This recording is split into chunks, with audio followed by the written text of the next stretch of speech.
കാശ് കൊടുത്താൽ നല്ല ഒന്നാന്തരം സ്വർണം കിട്ടും. വില കുറച്ച് വാങ്ങിക്കാൻ ചെല്ലുമ്പോഴാ മാറ്റു പറയുന്നത്. ആ കമ്പനിയോട്ട് ഒരിക്കൽ നോക്കട്ടെ. അയ്യോ, ഇപ്പൊ കരയാൻ മാത്രം ഇവിടെ എന്താ ഉണ്ടായത്? ഞാൻ വല്ലതും പറഞ്ഞു?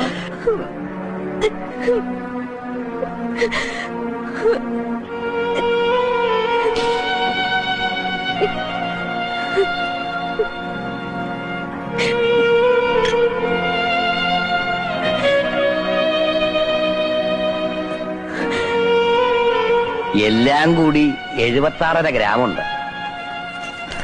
10 പവന് 3.5 ഗ്രാം കുറയും. 3.5 ഗ്രാം കുറവോ?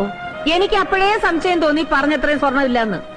ഇപ്പൊ തൂക്ക് നോക്കിയത് കൊണ്ട് കാര്യം പിടികിട്ടി. എന്നാലും ഇങ്ങനെ പറ്റിക്കുന്ന കൂട്ടരുണ്ടല്ലോ. ഞങ്ങൾ ആരെയും പറ്റിച്ചിട്ടൊന്നുമില്ല. എന്നാ തൂക്കം കാണണ്ടേ? പണിക്കുറവായിരിക്കും. 3.5 ഗ്രാം പണിക്കുറവോ? എന്റെ അച്ഛൻ അങ്ങനെയൊന്നും ചെയ്യില്ല. 10 പവനുള്ള രൂപ മുഴുവൻ എണ്ണി കൊടുത്തിട്ടാ സ്വർണ്ണം എടുത്തത്.